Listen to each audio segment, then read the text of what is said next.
Assalamualaikum warahmatullahi wabarakatuh. Bismillahirrahmanirrahim.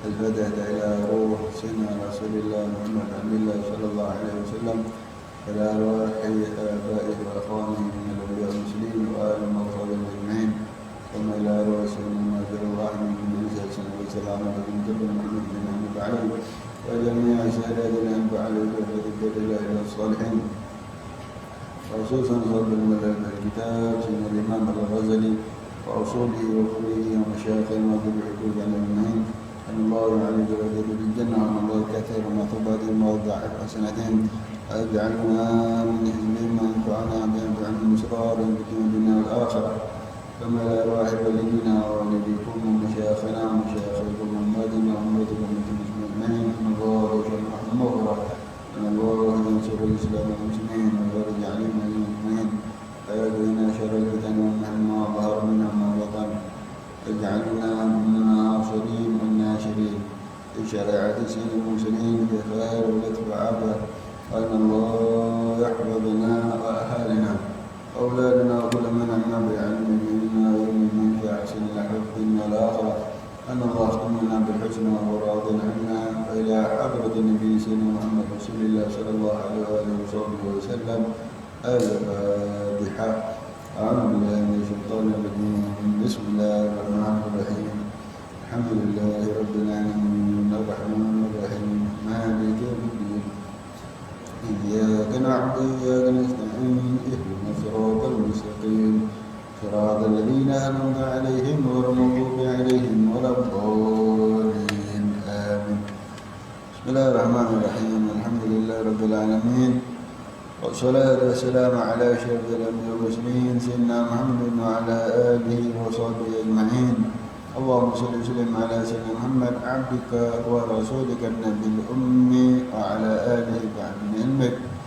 اللهم افتح علينا حكمتك وانشر علينا من خزائن رحمتك يا أرحم الراحمين. ربنا زدنا علما وارزقنا فهما وأنت خير الرازقين. اللهم إنا نعوذ بك من علم لا ينفع وقلب لا يخشع ونفس لا تشبع دعاء لا يسمع. ربنا لا تزغ قلوبنا بعد إذ هديتنا وهب لنا من لدنك رحمة إنك أنت الوهاب. ربنا آتنا في الدنيا حسنة وفي الآخرة حسنة وقنا عذاب النار. وصلى الله على سيدنا محمد وعلى آله وصحبه وسلم. الحمد لله رب العالمين. نوينا التعلم والتعليم والتذكر والتذكير والنفع والانتفاع والدعوة إلى الهدى والدلالة على الخير والحث على التمسك بكتاب الله وسنة نبيه ابتغاء وجه الله مرضاته وقربه وثوابه من الله تعالى. رب اشرح لي صدري ويسر لي أمري واحلل عقدة من لساني يفقهوا قولي آمين. أما بعد. Alhamdulillah hadirin hadirat tuan-tuan muslimin muslimat yang dirahmati Allah Subhanahu wa taala. Bersama kita bersyukur kepada Allah Subhanahu wa taala atas taufik dan hidayah Allah. Bersama kita dapat melaksanakan solat fardu subuh pada jamaah dan kita beriktikaf di dalam masjid menunggu waktu solat isyraq yang hadir dalam majlis ilmu. Mudah-mudahan Allah Subhanahu wa taala kurniakan kita pada haji dan umrah yang sempurna. Amin. Allahumma amin. Alhamdulillah. Kita mendengar sambung pembacaan kita di dalam kitab Bidayatul Hidayah karangan Sayyidina Imam Al-Ghazali rahimahullah taala nafa'ana bih. Wa qala Syekh Sayyidina Imam Al-Ghazali rahimahullah taala nafa'ana bih bi'ilmi fidarain dalam kitab Bidayatul Hidayah bersambung dengan pasal menjaga telinga.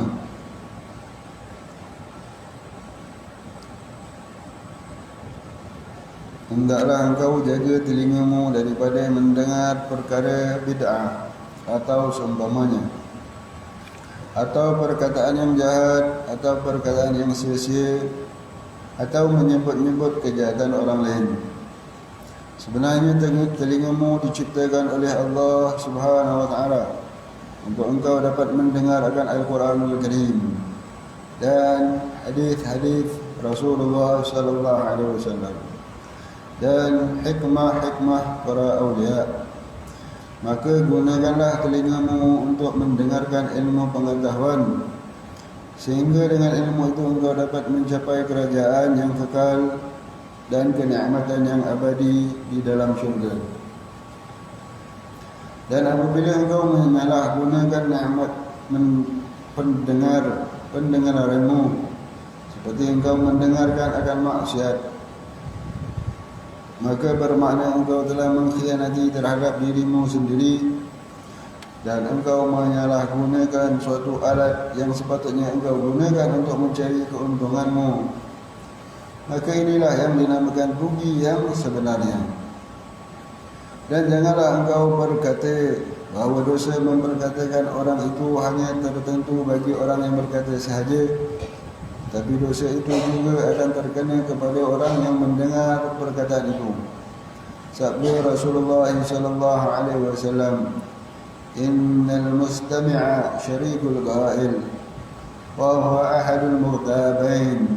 Artinya, sesungguhnya orang yang mendengar seseorang yang mengumpat orang lain adalah bersekutu di dalam dosa dengan orang yang berkata itu, dan dia juga dikira salah seorang daripada dua orang yang mengumpat. Alhamdulillah, pada pertemuan yang lalu kita telah mendengarkan akan nasihat ataupun petunjuk daripada Sayyidina Imam Al-Ghazali agar menjaga telinga. Maka Sayyidina Imam Al-Ghazali telah mengatakan, hendaklah jaga telinga daripada perkara-perkara yang dilarang untuk didengar. Seumpama mendengar perkara bid'ah, yang itu telah nyatakan perkara bid'ah, yakni perkara yang benda yang tercela di dalam agama, perkara yang bertentangan dengan syariat. Baik ianya ada pada zaman Nabi atau tak ada. Ada perkara baru yang bertentangan dengan syariat, maka itulah perkara bid'ah. Bila perkara baru selari dengan syariat, maka ianya bid'atun hasanah. Kalau bertentangan, maka ianya bid'ah dhalalah. Maka jangan dengarkan perkara bid'ah atau seumpama dengannya, atau perkataan yang jahat-jahat, atau perkataan yang sia-sia, atau menyebut-nyebut kejahatan orang lain. Maka dengar itu semua boleh merosakkan akan hati.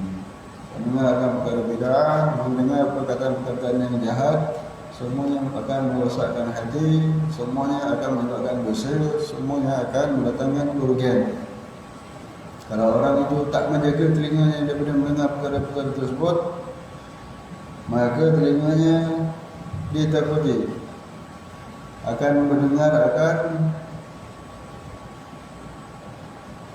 perkara-perkara yang tak sepatutnya di akhirat nanti, daripada mendengar la yasma'una mendengar pakaikan orang-orang ahli neraka wal iyadzubillah.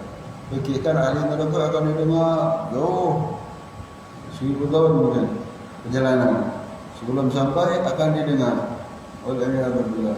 Sebelum orang tu nak masuk, dia akan dengar pakaikan ahli neraka wal iyadzubillah. Maka la yasma'una hasisa.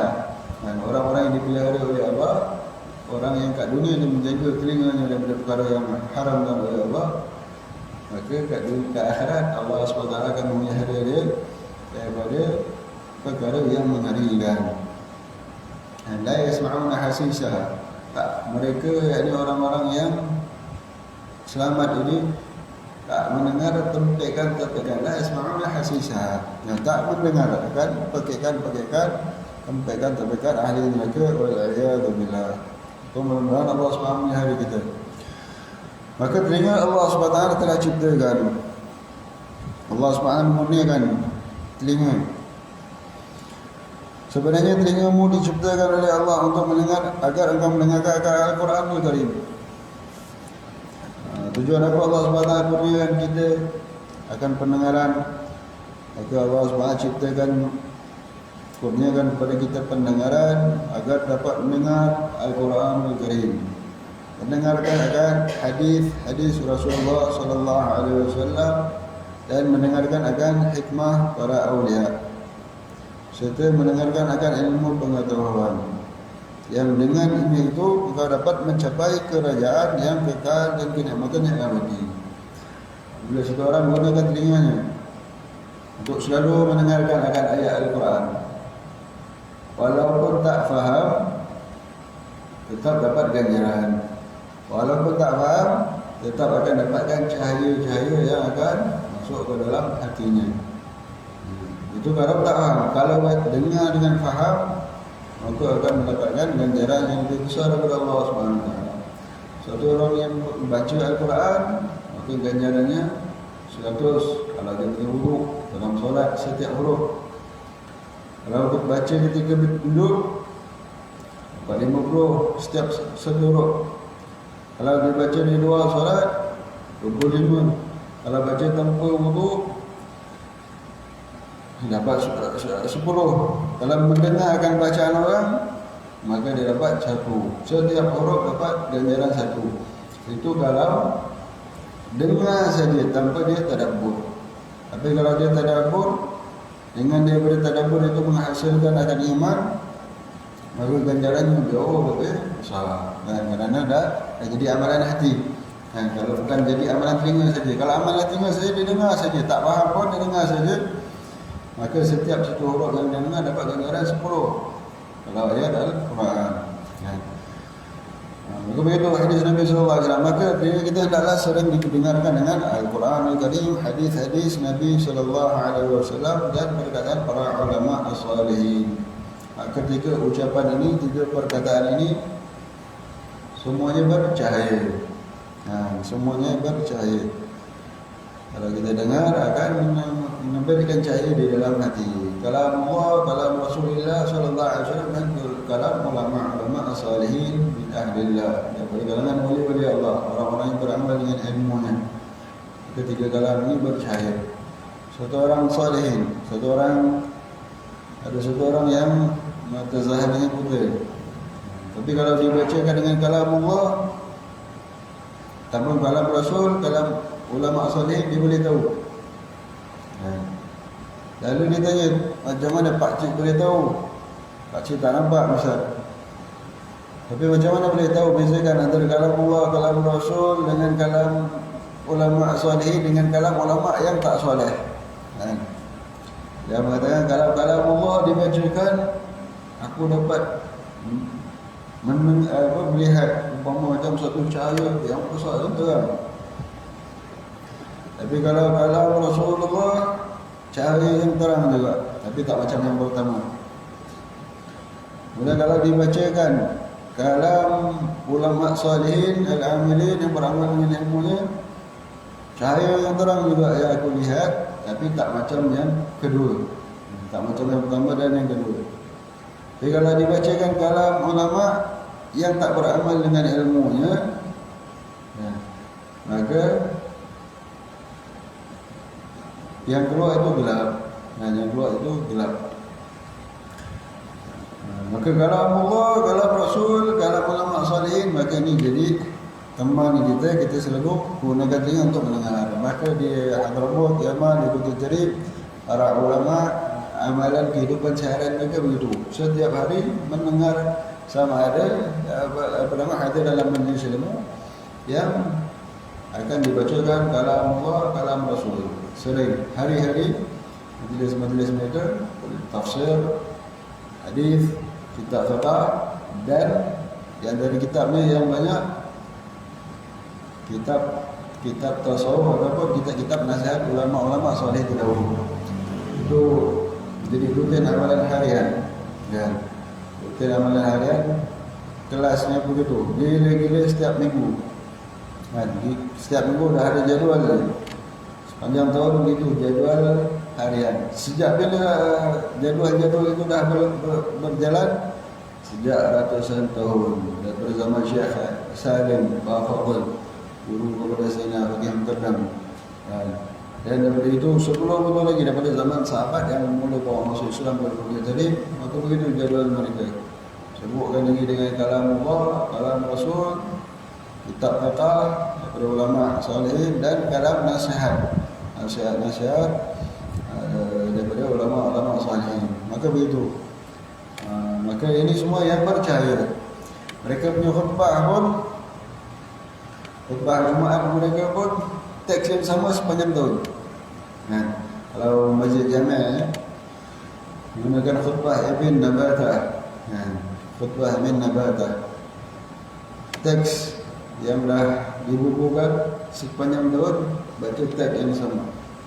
Walaupun dah dengar berkali-kali, misal kalau ada orang yang dah dengar, yang dah hafal lah mungkin, tapi tiap kali dengar subhanallah, dan imam khatibnya menangis, yang hadirin pun menangis. Khutbah Jumaat tiap minggu, walaupun dah minggu. Kerana apa? Kerana dikarang oleh ulama salihin, oleh Allah, dan khatibnya pun Masya Allah. Maka kita yang tak berapa nak faham kadang-kadang pun dapat merasakan ketenangan di dalam hati. Maka begitu. Sebenarnya telinga pun diciptakan oleh Allah. Allah SWT kurniakan pendengaran, dan pendengaran berperingkat. Ada pendengaran yang zahir, ada pendengaran yang batin. Maka di antara pendengaran yang zahir, seperti pendengaran yang ada pada manusia, pendengaran yang ada pada manusia, ada jin, ada malaikat. Pendengaran yang batin ataupun yang halus, seperti pendengaran yang ada pada benda-benda tumbuhan ataupun benda-benda yang beku. Pada tumbuhan, pokok-pokok boleh mendengar. Dan begitu juga pada benda-benda yang mati seperti bumi pun boleh mendengar. Apa yang berlaku pada ini, semuanya bumi, di mana tempat kejadian, semuanya bumi mendengar, melihat dan mendengar. Jadi saksinya bila? Nanti di padang mahsyar, di akhirat nanti bila diminta persaksian, saya akan dikhabarkan akan persaksian. Walaupun telinga bumi tak ada telinga, dia mendengar. Walaupun bumi tak ada mata, mendengar, melihat. Itu tumbuhan-tumbuhan. Maka itu bumi ini juga mendengar, pokok-pokok juga mendengar, pokok-pokok mendengar, hewan mendengar, manusia mendengar. Dan manusia itu pun berbeza pendengarannya. Ada pendengaran yang kuat, ada yang tak sedahan kuat, ada yang tak berapa kuat, tak kuat sampai langsung tak dengar. Manusia yang paling kuat pendengaran, Allah SWT kurniakan kepadanya hatta boleh mendengar akan suara dari dalam bunyi kalam Allah SWT menulis. Suara dari dalam, yasma'una suara dari dalam. Rasulullah SAW boleh mendengar. Akan ada yang mendengar akan tasbih para malaikat, ada yang mendengarkan akan tasbih haiwan-haiwan. Maka begitu, ada yang boleh mendengar pendengaran yang jauh. Bagaimana yang pada zaman Sayyidina Umar bin Khattab, Sayyidina Umar di Madinah berbicara dengan sahabat yang sedang berperang 2,000 berapa 100 ataupun 1000 kilometer dan sedang berperang. Sahabat itu boleh mendengar, ya sari' al-jabal, ya sari' al-jabal. Maka begitu Allah SWT kurniakan, Allah SWT ciptakan pendengaran dan mengurniakan manusia berbeza-beza kekuatan. Maka atas apa yang mampu, atas apa yang telah dikurniakan oleh Allah Subhanahu Wa Taala, maka gunakan untuk mencari keuntungan. Dengan sering mendengarkan akan Al-Quranul Karim, sering mendengarkan akan hadis-hadis Nabi sallallahu alaihi wasallam, dan sering mendengarkan akan hikmah para aulia. Begitu sebagai ulama menciptakan, mendendangkan kalam-kalam salihin dalam bentuk qasidah-qasidah. Mendendangkan kalam-kalam salihin maknanya manusia kalau nak berhibur pun berhibur dengan mendengarkan akan kalam-kalam ataupun perkataan-perkataan ulama salihin, dibuat dalam bentuk qasidah. Kalau nak mendengar lagu, kerana di antara syarat lagu itu dibenarkan, liriknya mesti baik, dan alat yang digunakan juga bukan alat yang diharamkan. Sepakat alat yang diharamkan ialah seperti alat yang alat yang serunai atau seruling, alat yang boleh kalau ditiup maka sepakat ulama kata haram. Adapun kalau guna gendang ataupun kompang, sepakat ulama kata halal kerana pernah dimainkan di depan Nabi SAW. Adapun selain daripada itu, maka khilaf ulama, ada yang mengatakan halal, ada yang mengatakan haram. Maka apa yang sepakat ulama, maka itu yang kita buat. Kalau sepakat ulama kata haram, kita hindarkan. Yang ulama khilaf, maka ala boleh hal. Jadi begitu. Lagu itu, muzik itu, tengok dulu ini. Kalau liriknya baik dan alat yang digunakan pun baik, menghasilkan kesan dalam hati yang baik, maka boleh muzik itu itu. Tapi apatah lagi kalau muzik yang apa itu, lirik lagunya kalam ulama salihin, walaupun sekadar hendak berhibur. Nah, jadi kalau di Yaman, mereka kalau waktu pengantin baru pun, lagu pengantinnya apa? Lagu pengantinnya kalam ulama salihin yang dibuat dalam bentuk qasidah. Ini barakah tidak? Walaupun nak berlagu, walaupun dia berzafir dengan lelaki sajalah, perempuan kat tempat perempuan. Walaupun mereka meraihkan pengantin dengan berzafir, dengan mendengar lagu bergendang, tapi yang dibacakan itu semuanya kalam ulama salihin. Maka berapa yang nak berhibur, sambil berhibur secara tak langsung tetap dapat cahaya. Sambil berhibur tetap dapat cahaya. Kalau yang berhibur itu sambil merenungkan akan makna, bahkan dapatkan pahala yang subhanallah. Kadang ulama soleh yang dibuat dalam bentuk lirik lagu, dilagukan. Sambil berhibur, raihnya mengantin, semuanya menarik akan rahmat daripada Allah Subhanahu. Semuanya menarikkan akan barakah, semuanya menarikkan akan sir daripada Allah Subhanahu Wa Taala. Alhamdulillah, itu begitu. Dan perkara-perkara yang baik dijadikan akan hiburan. Maka itu. Hendaknya kita menggunakan dunia kita untuk perkara-perkara itu, Al-Quran, hadis, dan sering menggunakan untuk mendengarkan akan kalam-kalam ulama salihin, kalam-kalam awliya illah. Sering mendengarkan. Maka gunakanlah telingamu untuk mendengarkan akan ilmu pengetahuan, sehingga dengan ilmu itu engkau dapat mencapai kerajaan yang kekal dan kenikmatan yang abadi. Kalau tak mampu untuk, hendaklah menjadi orang alim. Tak mampu jadi orang alim, penuntut ilmu. Tak mampu jadi penuntut ilmu, jadi pendengar akan ilmu. Dia jadi pecinta akan ilmu. Tak mampu, dia jadi orang yang kelima. Tak terlibat langsung dengan majlis ilmu. Maka jangan, nescaya akan binasa wal'iyadzubillah. Maka sering gunakan hak telinga kita untuk mendengarkan akan majlis ilmu. Dan apabila engkau menyalahgunakan nikmat pendengaranmu, seperti engkau mendengarkan akan maksiat, maka bermakna engkau telah mengkhianati terhadap dirimu sendiri. Dan engkau menyalahgunakan suatu alat yang sepatutnya engkau gunakan untuk mencari keuntunganmu. Maka inilah yang dinamakan rugi yang sebenarnya. Allah SWT kurniakan kita telinga adalah untuk kita mencari keuntungan, mendengar kalam Allah, keuntungan, mendengarkan hadis-hadis Nabi SAW, keuntungan, dan mendengarkan orang memuji akan Allah Subhanahu Wa Taala, keuntungan. Jadi teman aja.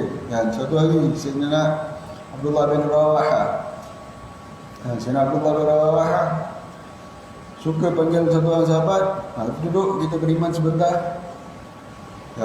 Jom kita duduk beriman sebentar. Jumpa kejap lagi habis selesai berbicara dengan sahabat ni, panggil lagi sahabat, jom kita duduk beriman sebentar nak? Jom kita duduk beriman sebentar. Kemudian ada sahabat yang pelik.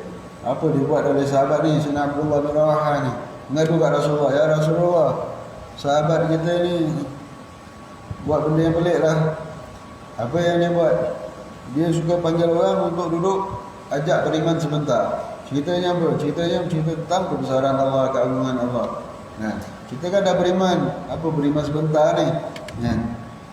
Maka Nabi SAW mengatakan, Rahimahullah Ibn Rawaha, semoga Allah merahmati Ibn Rawaha, kerana dia suka dengan majlis yang dibanggakan oleh Allah dan para malaikat. Dia nak duduk seorang-seorang dia dah dapat ganjaran pahala kalau dia berzikir. Tapi dia nak berdua, sekurang-kurangnya berjemaah. Sekurang-kurangnya berjemaah, dia nak panggil, jom kita duduk beriman sebentar. Lalu dia cerita tentang Allah SWT yang Maha Agung, Maha Kuasa, telah kurniakan kita nikmat Islam. Allah SWT cerita tentang kebesaran Allah, keagungan Allah. Allah SWT ceritakan itu, ceritakan ini kita. Maka sahabat tadi pelik, apa ni beriman sebentar, tadi tak beriman ke? Ini beriman sebentar ke kan? Lalu Sayyidina Rasulullah SAW membenarkan akan apa yang dibuat oleh Sayyidina Abdullah bin Rawaha. Suka ajak orang duduk, jom kita cerita tentang kebesaran Allah. Duduk, jom kita cerita tentang kebesaran Allah, keagungan Allah. Maka Rasulullah membenarkan, bahkan mengatakan bahawa Sayyidina Abdullah bin Rawaha itu suka dengan majlis yang Allah, para malaikat bangga. Duduk sekejap, walaupun sekejap, kalau lama lagilah bagus. Maknanya sekarang je sekejap, duduk sekejap untuk menceritakan tentang kebesaran Allah, keagungan Allah. Majlis ini dibanggakan oleh Allah dan para malaikat. Begitu. Maka gunakan telinga kita untuk mendengarkan. Kalau satu orang kalau duduk mendengarkan akan majlis memuji akan Nabi SAW. Adakah Allah tak bangga? Allah SWT bangga, bahkan makhluk Nabi SAW makhluk yang memang Allah telah muliakan. Allah SWT telah tempa nama Nabi SAW di Araj. Satu orang duduk dalam majlis memuji akan Nabi yang memang Allah sendiri memuji Nabi SAW di dalam Al-Quran. Duduk dalam majlis memuliakan Nabi SAW, maka itu semua majlis yang dibangga, menggembirakan oleh Allah Subhanahu wa taala, menarik rahmat daripada Allah Subhanahu wa taala. Amat bolehlah bagi orang yang mengingkarnya. Kerana dalam Al-Quran sendiri Allah ceritakan tentang kelahiran Siti Maryam. Allah ceritakan kelahiran tentang Nabi Allah Musa. Allah ceritakan tentang kelahiran Nabi Isa alaihissalam. Kelahiran ini diceritakan dalam Quran. Kemudian Allah beritahu apa? Kalau semua cerita-cerita ini boleh menguatkan akan hati. Inusaf kita bihi fu'adan. Dan berarti dari al-bab. Cerita-cerita macam ni boleh mengukuhkan akan hati. Ada ibrah bagi orang yang ulul albab. Tiba-tiba kalau satu orang duduk dengar cerita tentang kelahiran Rasul, tak bermanfaat, maka tak masuk akal lah. Sebab dalam Quran pun cerita tentang kelahiran Siti Maryam diceritakan, kelahiran Nabi Allah Isa AS diceritakan tentang kelahiran Nabi Allah Musa AS diceritakan, dan semuanya itu mengukuhkan akan hati, semuanya itu memberi manfaat, semuanya itu ada ibrah. Tiba-tiba satu orang duduk cerita tentang kelahiran Nabi tak boleh beri manfaat, tercela, maka tak masuk akal. Maka alhamdulillah, maka alhamdulillah kita tak termasuk dalam orang yang mengatakan seperti demikian. Maka begitu. Dan apabila kau menyalahgunakan nikmat pendengaranmu seperti kau mendengarkan akan maksiat, suka mendengarkan akan perkara yang dimurkai Allah, bermakna engkau telah mengkhianati terhadap dirimu sendiri, dan engkau menyalahgunakan suatu alat yang sepertinya engkau gunakan untuk mencari keuntunganmu, maka inilah yang dinamakan rugi yang sebenarnya. Dan janganlah engkau berkata bahawa dosa memperkatakan orang itu hanya tertentu bagi orang yang berkata saja, tetapi dosa itu juga akan terkena kepada orang yang mendengar perkataan itu. Sabda Rasulullah sallallahu alaihi wasallam, "Innal mustami'a syarikul ghail wa huwa ahadul mughtabain." Artinya, sesungguhnya orang yang mendengar seseorang yang mengumpat orang lain adalah bersekutu di dalam dosa dengan orang yang berkata itu, dan dia juga dikira salah seorang daripada dua orang yang mengumpat. Maka jangan gunakan telinga untuk mendengarkan akan apa-apa yang haram untuk diperkatakan. Semua apa yang haram untuk dikatakan, maka haram juga untuk telinga mendengarkannya. Maka haram telinga untuk mendengarkan. Apa yang haram diperkatakan? Maka ada 20 dosa ataupun maksiat-maksiat lidah.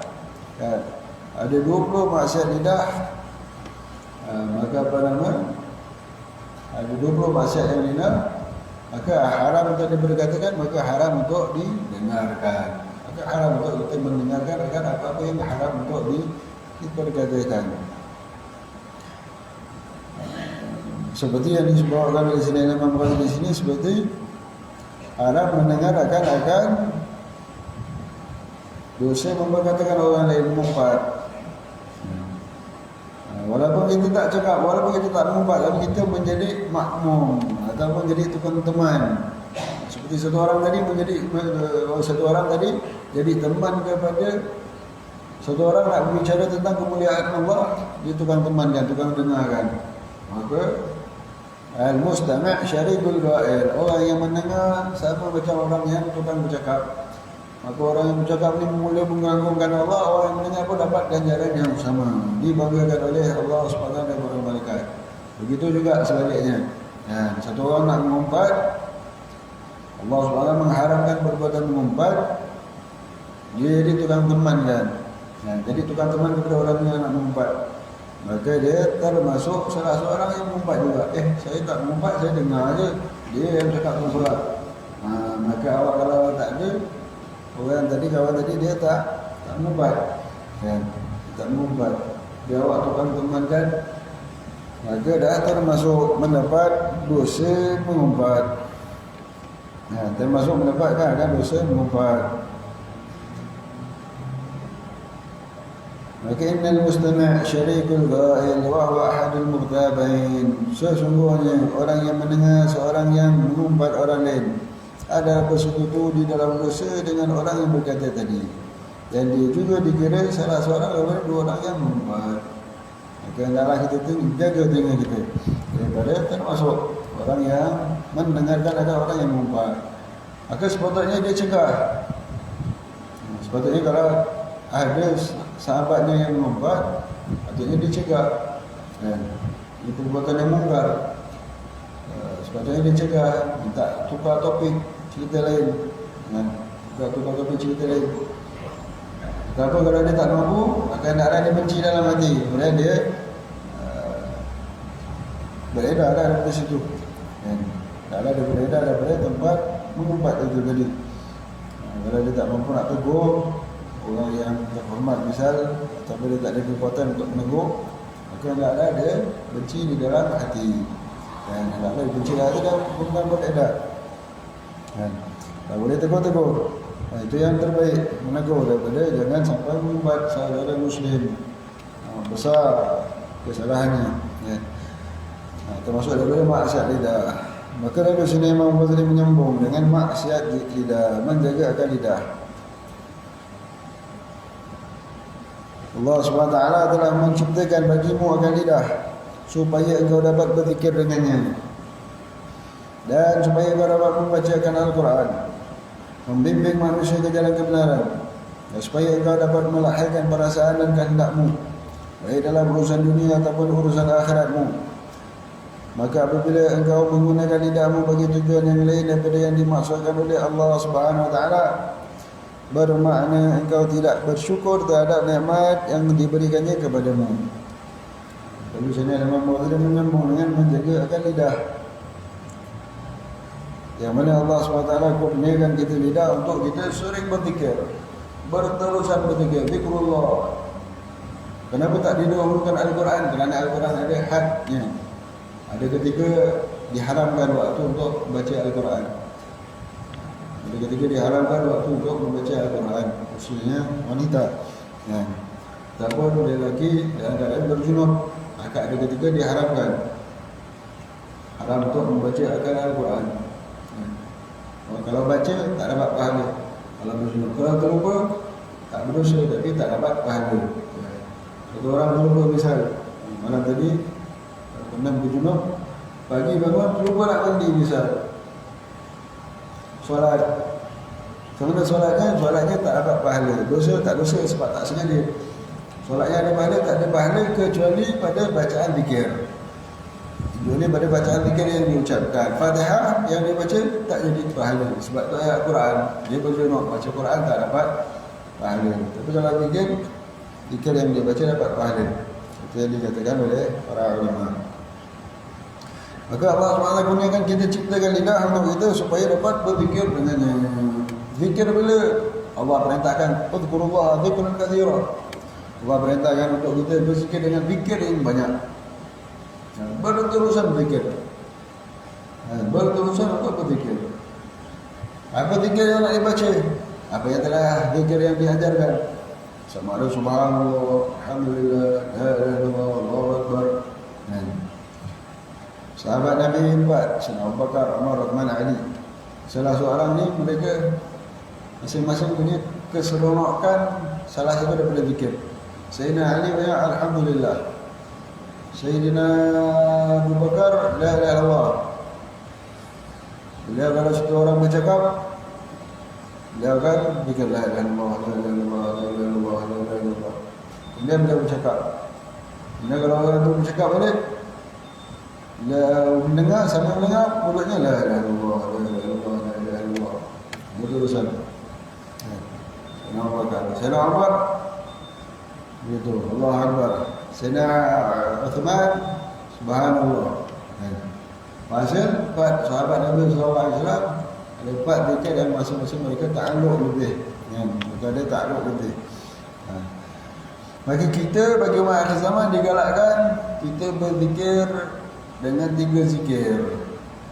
La ilaha illallah, zikir selawat, zikir astaghfirullah, la ilaha illallah, la ilaha illallah. Banyak kan zikir la ilaha illallah.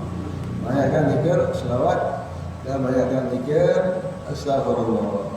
La ilaha illallah supaya iman kita mantap, supaya iman kita kuat. Kita berada di zaman yang pagi beriman, petang kufur, petang beriman, pagi kufur, wa'iyadzubillah. Maka di antara zikir yang disarankan la ilaha illallah. Dan hendaknya zikir la ilaha illallah kita telah cukupkan 70,000 kali sebagai tebus daripada api neraka. Kita buatkan untuk diri kita, buatkan untuk ibu kita, buatkan untuk ayah kita. Dah selesai tu, kemudian banyakkan zikir la ilaha illallah, la ilaha illallah. Zikir dengan lidah dan merenungkan makna. Ingat Allah. Bukan ingat Allah kat lidah saja, maknanya apa tak tahu. Tak menghayati, tidak. Melakukan zikir tujuannya supaya hati kita sentiasa merasa dekat dengan Allah SWT, sentiasa merasa dilihat dan didengar oleh Allah. Itu zikir sampai merasakan begitu, sentiasa bersama dengan Allah. Bukan mulut saja la ilaha illallah, fikiran tu lain. Tengok TV, Allah Subhanahu wa taala, sambil tengok TV.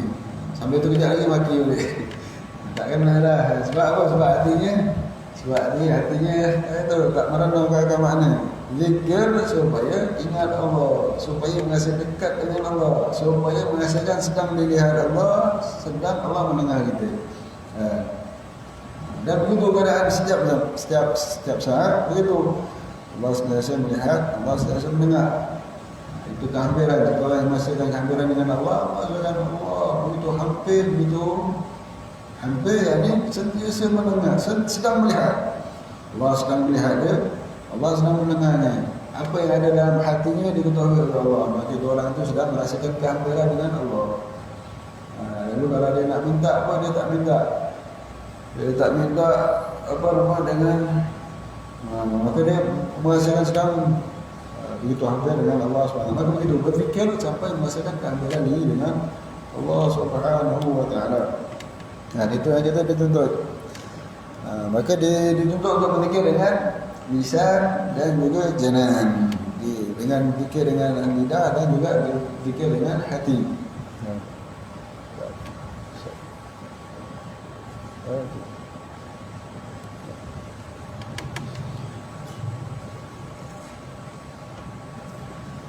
Maka itu kita dituntut untuk berzikir dengan lidah dan juga dengan hati. Satu orang madu dengan gurunya, ya Syekh, saya ni zikir dengan lidah saja, dengan hati susah. Zikir dengan lidah saja, nak zikir dengan hati susah, tak boleh. Agak syukur dapat zikir dengan lidah, baru syukur. Jangan tinggalkan. Lalu kelamahan nanti dengan hati lah. kelemahan hati dengan hati. Syukur kerana salah satu daripada anggotamu tidak lalai. Dan tak boleh lalai terus. Maka salah satu daripada anggotamu tak lalai. Maknanya lidah masih ingat Allah walaupun hati masih lalai. Tapi usahakan. Kerana bukan sekadar lidah saja kita nak ingat Allah, tapi dengan hati. Daripada dengan hati kemudian dengan roh, dengan sir, dengan jiwa. Kemudian begitu. Maka itu Allah SWT ciptakan lidah kita untuk berzikir kepada Allah SWT setiap masa dan keadaan. Maka sibukkan dengan zikir itu, dengan zikir la ilaha illallah, merasakan bahawa Allah SWT yang la fa'il illallah, la mawjud illallah. Dengan menghayatikan maksud la ilaha illallah, bahawa tak ada Tuhan melainkan Allah, bahawa tak ada yang berkuasa melainkan Allah. Menciptakan akan api, yang menciptakan kuasa membakar pada api itu Allah. Api itu boleh membakar sendiri tak? Tak boleh. Yang membakar api dan terbakar Allah. Kertas diletakkan dekat api, yang membakar kertas siapa? Allah, bukan api. Api cuma kertas itu terbakar ketika melalui api. Tapi yang membakar kertas siapa? Api ke Allah? Allah. Kita makan Panadol, yang bagi sembuh siapa? Allah. Sembuh tu ketika kita makan Panadol, Allah bagi, Allah ciptakan kesembuhan. Tentu juga minum air. Yang hilangkan dahaga siapa? Air ke Allah? Allah. Ketika kita minum air, Allah ciptakan keadaan hilang dahaga. Ketika makan nasi yang bagi kita kenyang siapa? Allah. Ketika kita makan nasi, Allah ciptakan keadaan kenyang. Yang apa? Melukakan, pisau bisa membelah. Pisau ada kuasa untuk membelah? Tak ada kuasa untuk membelah. Keadaan terbelah terjadi ketika pisau, lalu Allah yang membelahnya. Maka begitu. Semua perkara berlaku dengan kehendak Allah, dengan kudrat Allah. Selain daripada Allah semuanya tak ada kudrat. Selain daripada Allah semuanya tak ada kuasa. Semuanya lemah. Dan maka yang berkuasa hanya Allah Subhanahu Wa Taala. Itu sifat ketuhanan Allah. Maka setiap benda yang berlaku, daripada sebesar-besar perkara, sekecil-kecil perkara, semuanya berlaku dengan kudrat iradat Allah Subhanahu Wa Taala. Dan semua berlaku dengan kudrat iradat Allah Subhanahu Wa Taala. Sihir, orang nak buat sihir, minta bantuan jin, syaitan. Syaitan tu berkuasa ke? Tak berkuasa. Kemudian minta, yang kuatnya siapa? Allah juga. Allah juga yang kuat, syaitan tak ada kuasa. Cuma zahir, Allah menzahirkan pada syaitan itu, zahirkan pada jin itu, zahirkan pada itu. Maka begitu. Jadi ketika kita berzikir la ilaha illallah, maka bayangkan ini, hadirkan makna ini la ilaha illallah. Tak ada yang berkuasa dengan Allah Subhanahu Wa Taala. Dia benar-benar kita sebutkan lidah kita dengan zikir la ilaha illallah, zikir selawat atas Nabi sallallahu alaihi wasallam, dan banyakkan istighfar. Ini zikir yang ulama-ulama kita tekankan untuk umat akhir zaman sibukkan. Kerana supaya iman kita terpelihara, supaya iman kita terpelihara, supaya kerana selawat itu tadi, supaya amalan yang paling diterima Allah SWT tanpa ada penghalang, selawat dan istighfar. Kerana kita banyak melakukan kesalahan, dan mudah-mudahan kita diberikan taufik oleh Allah SWT atau ma'amarkan masa kita, ma'amarkan lidah kita dengan banyak berzikir kepada Allah SWT. Amin, Allahumma amin. Jadi insyaAllah mudah-mudahan Allah SWT beri taufik kepada kita, melihara untuk kita daripada melakukan maksiat Allah. Mudah-mudahan Allah SWT kelihatan melakukan maksiat diganti dengan kelihatan dalam beramal ibadah kepada Allah SWT. Diberikan kelihatan dalam mengucap subhanallah, diberikan kelihatan dalam berzikir kepada Allah, diberikan kelihatan dalam baca Al-Quran, kelihatan dalam memuji Allah Subhanahu Wa Taala. Dan Allah SWT dari melakukan maksiat, berikan kita taufik untuk melakukan perbuatan taat, dapat ridha Allah SWT ala hadiniya bila sallallahu alaihi wasallam. Wa ma la rasulullah sallallahu wa hadratin Nabi Muhammad Rasulullah sallallahu alaihi wasallam. Al-Fatihah. Bismillahirrahmanirrahim. Alhamdulillah rabbil alamin, arrahmanir rahim, maliki yaumiddin. اهدنا الصراط المستقيم صراط الذين أنعمت عليهم غير المغضوب عليهم ولا الضالين آمين. بسم الله الرحمن الرحيم الحمد لله رب العالمين والصلاة والسلام على أشرف المرسلين سيدنا محمد وعلى آله وصحبه أجمعين. اللهم صل وسلم على سيدنا محمد عبدك ورسولك نبينا وعلى آله وصحبه أجمعين.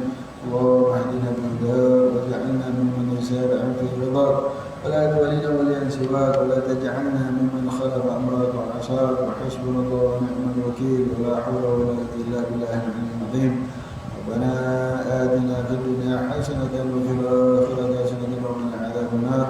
صلى الله على سيدنا محمد وعلى آله وصحبه وسلم والحمد لله رب العالمين. وتقبل الله منكم. أستغفرك وأتوب إليك.